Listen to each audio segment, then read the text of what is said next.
Allora, buongiorno a tutte e a tutti, sono Massimo Leone, direttore del Centro per gli Studi Religiosi della Fondazione Bruno Kessler. Oggi abbiamo un nuovo appuntamento del nostro seminario annuale che si interroga quest'anno sulla coppia dialettica trasformazione e conservazione nella religione, nell'etica e anche nelle nuove tecnologie.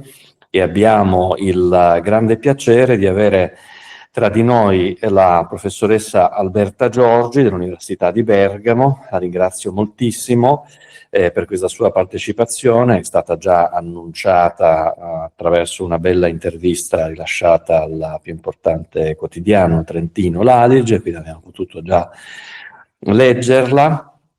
Vi ricordo che la professoressa Alberta Giorgi è professoressa associata in sociologia dei processi culturali e comunicativi presso l'Università di Bergamo e co-direttrice del Journal of Religion in Europe, nonché membro del consiglio scientifico della sezione sociologia della religione dell'Associazione Italiana di Sociologia e ricercatrice associata di gruppi CRAFT, Contemporary Faith in Transition dell'Università di Torino e Centro de Estudos Sociais della Università di Coimbra in Portogallo.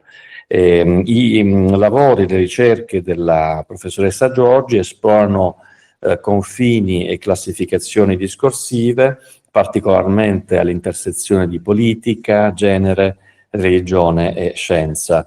Fra le sue pubblicazioni più recenti ricordo lo Handbook of Religion and Politics in Europe, curato con Focus, pubblicato nel 2025, Religion, Populism, Gender in the Mediterranean, curato con Garraio e Toldi, pubblicato sempre da Routledge nel 2023, e oltre a molte attività di ricerca progettuale, ricordo i progetti Fund Them e Men for Them, di cui forse ci parlerà durante questa presentazione. Le do subito la parola, abbiamo diciamo 45-50 minuti di tempo e poi ancora 45-50 minuti di tempo per la discussione dopo la presentazione. Spero che tutto vada bene dal punto di vista tecnico, è sempre un miracolo, cerchiamo di attrezzarci anche per questo. Benvenuta e siamo lieti di ascoltarla. Grazie mille della presentazione, dell'invito. Dunque, quindi per chiarire sono circa 45 minuti e in italiano, giusto? Corretto? Sì, a meno che per qualche ragione non preferisca parlare in inglese, per noi non c'è nessun problema, quindi in portoghese forse un pochino più, ci mette un po' più in difficoltà. Anche però, a me metterebbe difficoltà. Però l'inglese va benissimo, quindi va benissimo. No, lo faccio anche in italiano, però era solo proprio per capire cosa preferite, ecco, scusate, era soltanto questo. Va benissimo, siamo indifferenti, quindi entrambe le lingue vanno benissimo. Va bene, allora forse vado in inglese, che vedo che c'è un collega from the University of Bergen here, or at least connected, so maybe going with English that would be better or easier for everybody. So thank you so much for the invitation, and I'm super happy to be here and to be back here at the Bruno Kessler Foundation and to meet you all in presence and hybridly. So thank you so much, and I'm very happy to share with you this research, or the part of the research, or at least if I can switch, yes. Or at least part of the research, because this is a talk that proceeds from a line of research on religion, gender, and the digital that I've been developing in the last years. I'm a sociologist, so that is my perspective, and that I think it's important to specify that I'm a sociologist, particularly in this context and this interdisciplinary context. I work on different aspects of religion, politics, and gender, but here I would like to focus on the research on the podcasts. And basically, it's a research focusing on exploring the podcast as context of transformation and conservation in relation to feminism, and particularly religious feminism. So I have two starting points, and I think that it's relevant to point out these two starting points. And the first starting point is the analysis of religion and feminism, or religions and feminisms, better said, because of the plurality. Of course, there are many interconnections between religion and feminism, but in the public sphere, it remains this binary understanding of religion and feminism. So on the one side, there is religion, on the other side, there's feminism. We know that this is not the case, but this is what the common knowledge about religion says. So the fact that they are in opposition to one another. Contemporary studies on religion and feminism focus on groups and activism. So, for example, if we think about the Catholic Church, there are the women priests, groups of women priests wanted to be ordained, for example, but also they focus on spirituality and how the language of spirituality is probably better suited to express feminism, or at least there is something that is more connected to the expression of feminism within at least monotheistic religion. So the idea that women in monotheistic religion may use the language of spirituality to express themselves and to express their feminism, or they find this kind of language, or at least this is what some of the research or the studies say. And here I have included the reference to two interesting books. One is Religion, Gender and Citizenship, and is one of the first exploring how religious women deal with feminism in Europe, and it's a Europe-wide research with Christian women and Muslim women. It's interview-based, and it's particularly interesting because the authors point out how the word feminism is very loaded for religious women sometimes. So it's difficult sometimes for religious women to call themselves feminists, because feminists, well, as one of my interviewees said at some point, feminism is evil, or at least feminism is something that is considered to be different or separated from religion.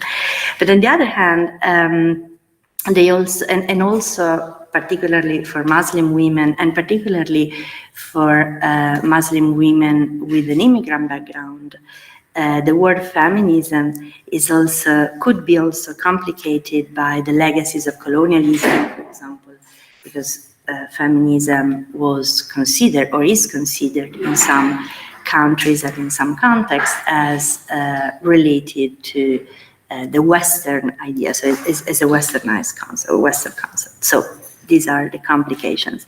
So, and also there are diverse understandings of feminism, and this is the other book that I'm referencing here, Religious Feminist Activist, is a book by Laurel Zwissler. She's a Canadian and she works in Canada, and she has interviewed political activists about their spirituality and religious conscience. And basically she explores how activists call themselves feminist and religious, and how this interconnection plays out in their subjectivation, in their definition of themselves. But there are very diverse understandings of feminism also within religion. And if we think about Christianity, for example, religious groups, or not only women's groups, but let's say Christian religious groups calling themselves feminist, are really diverse. So some of these groups, for example, have an understanding of feminism as related to queerness, as related to transfeminism, for example, but other groups would prefer the understanding of feminism as women's empowerment, and also based on essentialist understanding of womanhood. So these are, and so, for example, some of the issues connected to the fights of contemporary feminism, such as the interruption of pregnancy or surrogacy, are really opposed by these groups. So there is a very diverse understanding of what feminism is. So feminism, in a way, within religion, pushes for a change, but the point is what kind of change, right? So because we cannot, of course, assume that there is one direction only of change, right? There are different directions, and so it's not that if we talk about religious feminism, we are talking about a homogeneous understanding and homogeneous groups. And here, for example, you see different nodes or facie of analysis of contemporary studies on religion and feminism, focusing, for example, on groups in monotheistic religions, such as the Roman Catholic women priests or the queer mosques movement, for example. This is another famously studied group. Studies also focus on what have been called feminist religions, particularly religions made visible during the 70s, for example, or the 80s. So reclaiming witchcraft or goddesses, spirituality. These are usually assumed to be feminist religions, meaning that they are advocating for equality and also sometimes for very for feminine divine, for example. So there are again many differences, but also research and studies focus on individuals. So religious feminists, meaning theologians or leaders, but even active members or participants of different groups, but particularly recently, studies are starting to focus on influencers and micro-celebrities online. So this is promoting or advocating for what they call feminism. And the second starting point, so the second part, the second pillar of the analysis is religion and the digital. And again, I know that here at this foundation, you're very, you're studying that, so I'm not repeating myself, but then just to, point out some elements, I think it's interesting to understand that we can have different perspectives studying religion and the digital, and particularly scholars studying these interconnections point out how the communication environment has been changing, and so how religions should adapt to this change and how they have adapted to this change. So how, for example, the constraints of digital discourse have impacted on the discourse promoted by religions online, but also how religions are hacking sometimes the constraints and possibilities of the digital world. And also, scholars have also pointed out this constant mediation and remediation and hypermediation of narratives on religion, and how different cultural understandings of religion resonate in different countries and in different places. But what I'm more, I'm interested here in the fact, in the studies pointing out how the digital world actually could be considered as a place for marginalized subjectivities to be heard. So this is the starting point of my perspective. And actually this understanding point out could refer to different elements. First of all, marginalized subjectivities both within religious groups such as feminists or women or LGBT plus people, but also outside of religious groups. So like very small neo-pagan groups, for example, may find in the digital world, first of all, resources for subjectivation, so understandings of how to make sense of the world and how to define themselves. But also they can find in the digital world spaces of plausibilization of religion or replausibilization of religion if they are religious misfits, or they are considered to be as religious misfits and excluded by religious groups, then the digital world can offer spaces for being validated and for being recognized and for, for understanding that maybe religion is not only exclusionary for them, but can also be an inclusive space. So these are also resources that they can find online. And also the digital spaces can be space of networking, for example, and again, for neo-pagan groups particularly, networking is particularly useful because people feel they're not alone. So they connect, and they connect also to do things and to activate, to mobilize.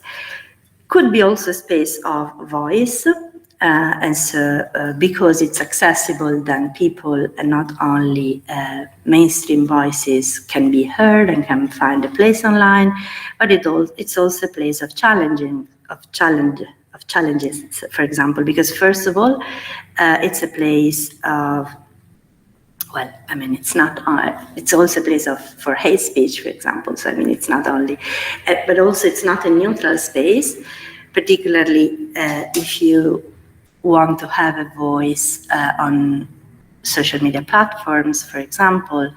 You know that there are certain algorithmic logics that, for example, make visible or give an edge to certain types of voice and certain type of discourses with respect to others. So this is a challenge for religious voices, and particularly for marginalized subjectivities. So of course, digital spaces can be a place for marginalized subjectivities to have a voice and somehow to negotiate authority online, but they can also be a place that it's not so useful and it's not so supportive in terms of the circulation of ideas. So, it's a very complicated space. So from the second pillar, the question again in relation to change is, what kind of change is it? Because scholars studying the digital religions, and particularly recently studying digital religions, are also exploring how the digital spaces are places for conservative voices to emerge and network. So it's not always a space for freedom, I would say. But then, in relation to these constraints, the scholars studying the digital spaces and studying digital spaces in relation to marginalized subjectivities and in relation to women also explore micro-celebrities or influencers and religious influencers. And here I would like to show you a couple of videos from a couple of Christian female religious influencers to show how, actually, these are from Instagram, so to show how they could be also spreading not only gender positive or gender positive or gender equality claims, but also conservative understandings of the role of women within religions, for example. And here, for example, you can see one of them. She's one of the most famous one. And for example, here she's celebrating motherhood, for example, and the role of women as a mother. And in this one,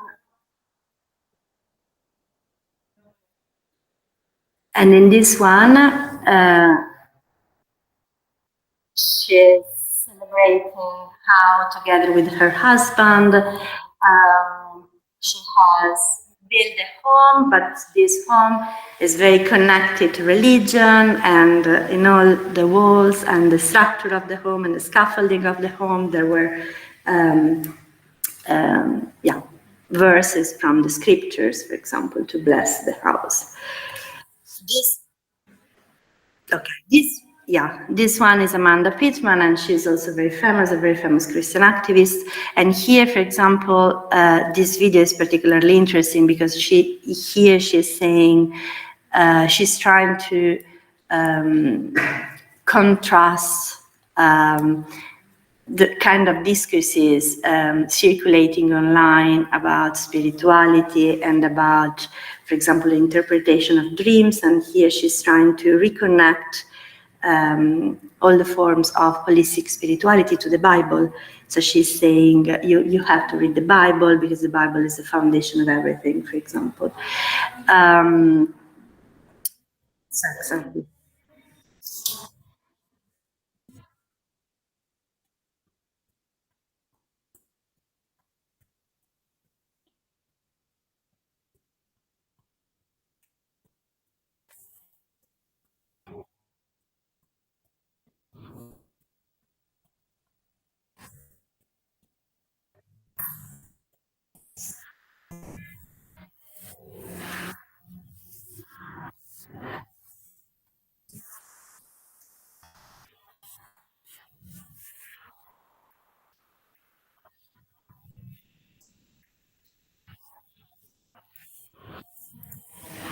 So this is, you know, da casa online noi non sentiamo l'audio dei video. Sento male, aveva un problema di Meet, quindi basta un po' riassumerne il contenuto, ecco, soltanto. Va bene, grazie. Okay, so basically these videos are expressing a conservative version of Christianity and also a conservative version of womanhood, basically. And what is interesting here is also the visual aspect, and so the presentations and the performance of womanhood of these influencers. This idea of women in the house and with this long hair and very sweet way of talking, but also sweet music on the background. But on the other hand, they are quite modern and also, you know, they're promoting ideas. So basically, scholars exploring religious influencers and female religious influencers particularly have pointed out how the most famous religious influencers and female religious influencers in particular are expressing a vision of gender and gender equality, which is based on essentialist versions of womanhood and conservative ideas of womanhood. And so basically, they are pointing out that the understandings of feminism that are most likely to find a place and the visibility and the circulation online are versions of feminism that are connected to what Bannett Weiser has been calling popular feminism. So a type of feminism that privileges the idea of empowering women and women's rights based on individual merits. So a type of feminism that is not criticizing the structural inequalities, but that is compatible with structural inequalities. And so that is compatible with certain versions of attention to women in certain religions.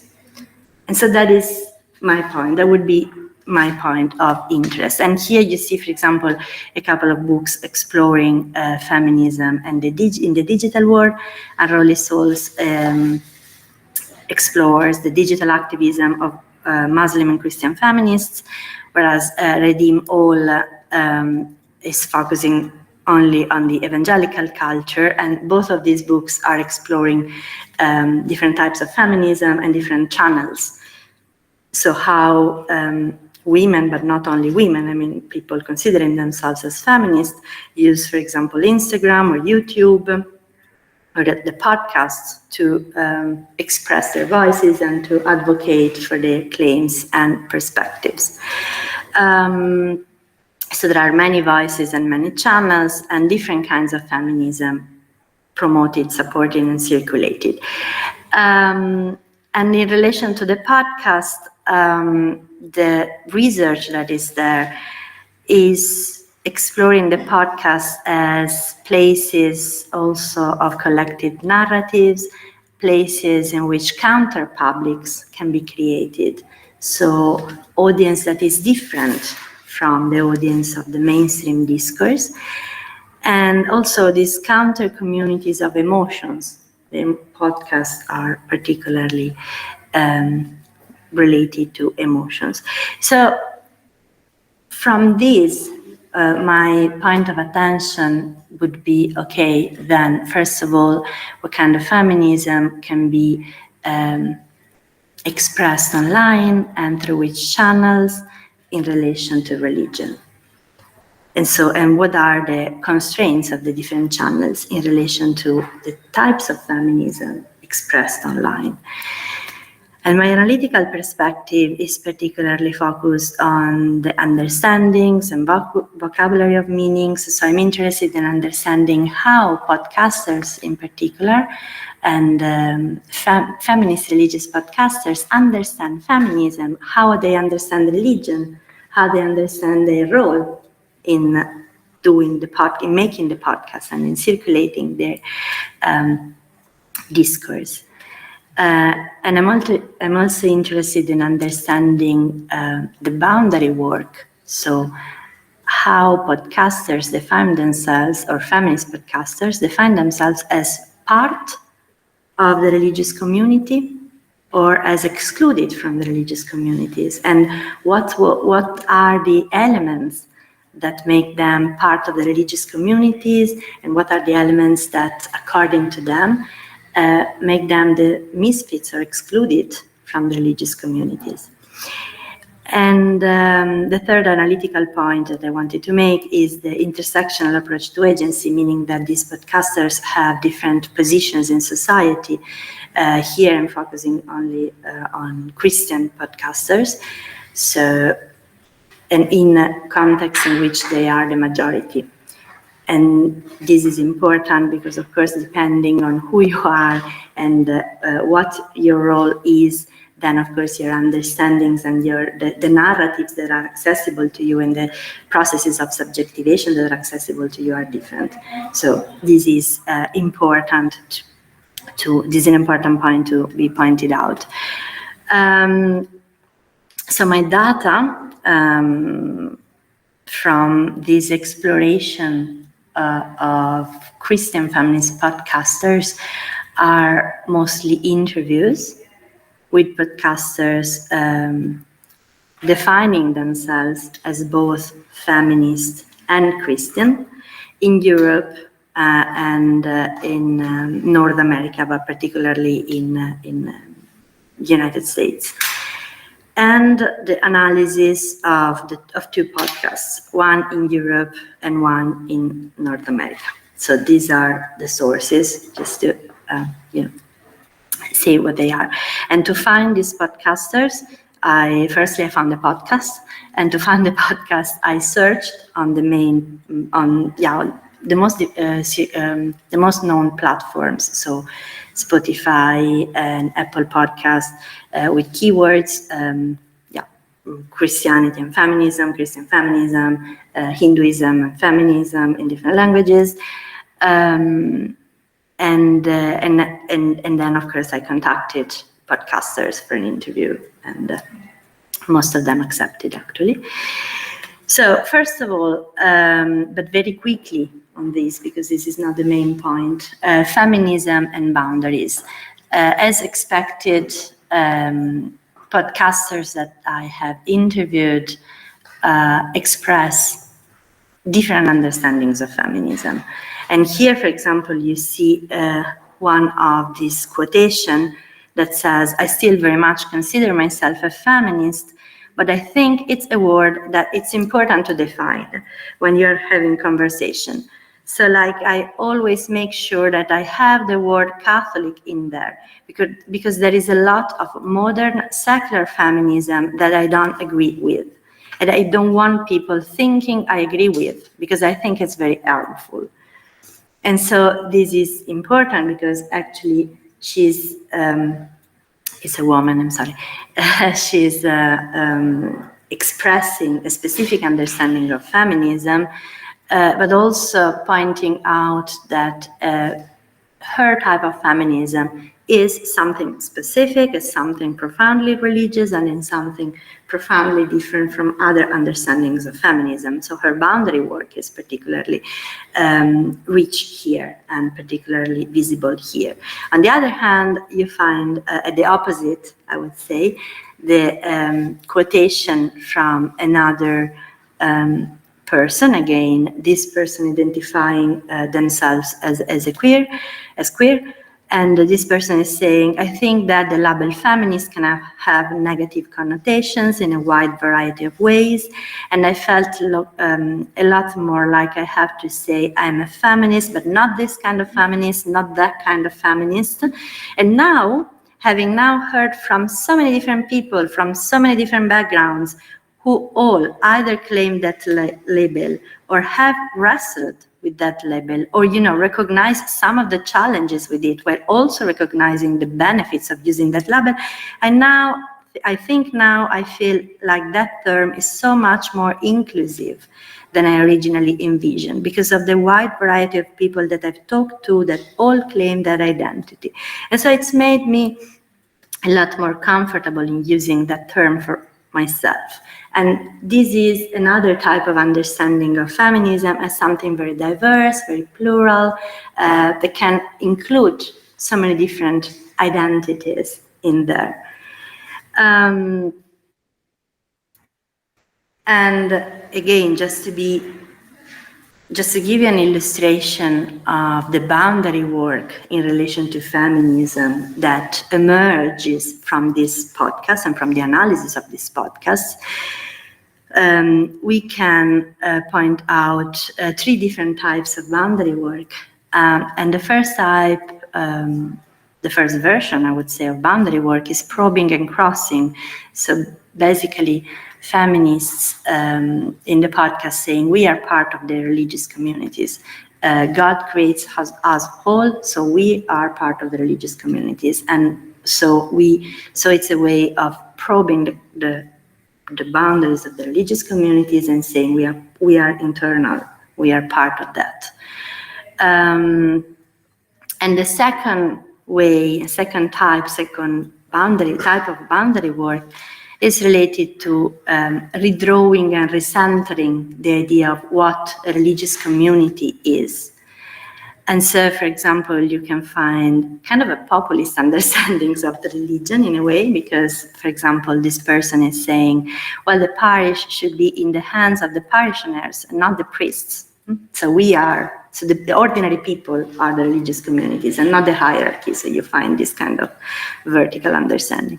But also, and this is very interesting, there is the idea of recentering the religious communities around its borders.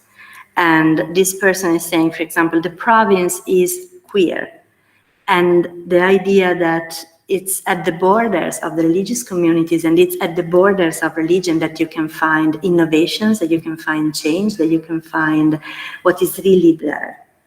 And for example, this person make reference to the Iuta dei Femminelli. This is the annual devotional pilgrimage of Femminelli, who is a term used to refer to an identity which is kind of complicated because it's understood as an effeminate homosexual man acting and dressing like a woman, which is usually a prostitute. So there are so many different layers to that, right? But the idea here is that there are so many devotional practices at the margins of the community that if you look not at the center of the community but at the margins of the community, then you can be even more inclusive, and then you can better understand what religion is. That is the second form of boundary work. And the third form of boundary work is the idea of inhabiting the border. So this person, for example, is saying, erase the faith from me would be like erasing my being bisexual. So I recognize that I'm at the border of this community, but I can inhabit this border. I can live. I can negotiate with this tension. But what about the podcasts? And what about the expressions? Because actually, this boundary work that I've been talking about can be found in different communities of, for example, feminist religious activists or LGBT plus religious activists in different countries and in different spaces of Christianity, for example. But what about the podcast? So what is particular and what is specific about how this discourse is expressed in the podcast? And I think there are three elements that I wanted to point out here.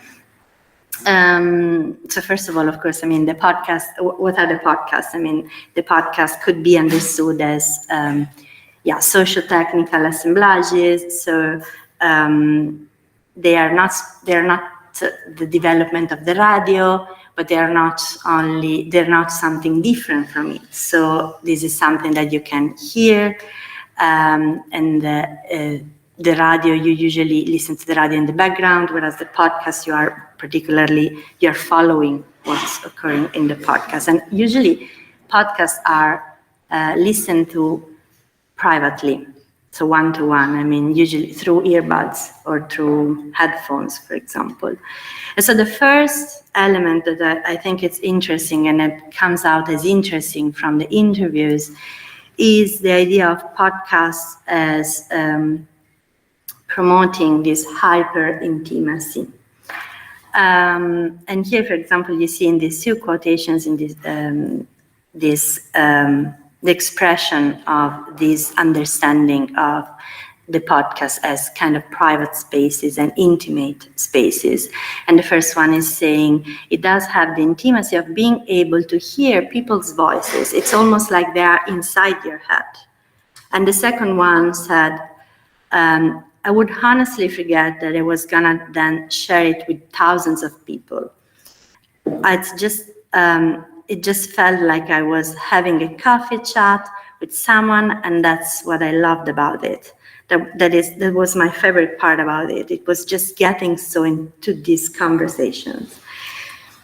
And hyper-intimacy in relation to the podcast means usually two different things. So on the one hand, the podcasts create these sound bubbles because you hear the podcast through earbuds and through headphones. So the podcast separate yourself from your specific context. And so it's kind of an abstraction. And this is particularly interesting from a sociological perspective, because usually thinking about the sensoriality, Zimmel, for example, said that actually the sound is what unites a community, because we all hear the same sounds. Whereas with the podcast and with these sound bubbles, you are abstracted from the community. I mean, you are into your bubble. And so it's an oral code switching in a way. So you are switching a code to somewhere else. So yes, it's something else. And the second form of intimacy is the intimacy with the host, because it's kind of a one-to-one conversation, because you hear the host in your ears. I mean, it's in your brain, in your head. And so there is a form of intimacy that has been called oral parasocial experience. So it's a parasocial experience like the one that you have with social media, because you kind of think you know these influencers because they show you their private experiences and the intimate experiences, and so it's kind of like you know someone, or like the type of experiences that people have with celebrities, for example. And here is the same, except it's with the host of the podcast. So it's kind of it's a parasocial experience, but at the level of this aurality. And so this hyper-intimacy is a perfect place for exploring these tensions between feminism and religion, and for going in depth into these understandings of identity. The second element that I wanted to point out, and that emerged from the interviews, is the role of podcasts as bridging media. So this sociality that is created with the host is also created in a way with the community of the audience. You don't know the other listeners to the podcast, but then it's such an emotional experience that you have an understanding of a sense of connection with people listening to the same podcast. And I'm talking here, of course, about specific types of podcasts that can be considered as talkative podcasts, so podcasts in which people talk. They are interview-based mostly, but also free talk, so it's very emotionally expressed. So they create this kind of a synchronous community and parasociality, and in a way, this community creates the validation. So in a way, there are spaces in which to experience and to explore feeling and expression rules that are alternative to the ones characterizing religious communities. Meaning that if you feel like excluded from the religious communities, traditional religious communities, here your emotions are validated and you are included, and you can feel the emotion of being included, which is something different. And you can express those kind of emotions that you are bounded not to express in religious communities in general. So feelings, for example, of love for a person of the same sex, which is something that you cannot express in certain communities, but then here you have the validation of these emotions. So in a way, they create emotional echo chambers.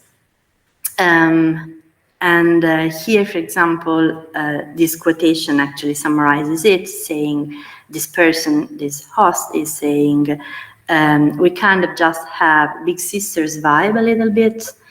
We all need big sisters in our life. It's our way of doing good and helping others along their journey a little bit. So the idea of creating this safer space.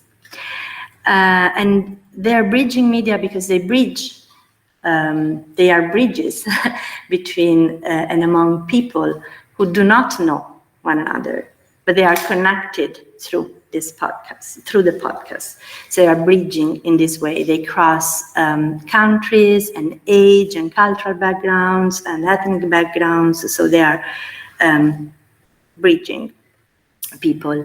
And also they unlock the power of secondary orality, the idea, which is very resonant with religion, because basically all the power of the voice is related to this bridging media. And the third aspect, which I think, it is what excites me more actually, is the relation to the sensoriality of the podcast, to the materiality of the podcast. And the idea that the podcast can also be considered as forms of audibility activism in the context of religions. The podcasts are forms of materiality because actually they are voices and sounds that reverberates in your body. And the tone of the voices is often moved.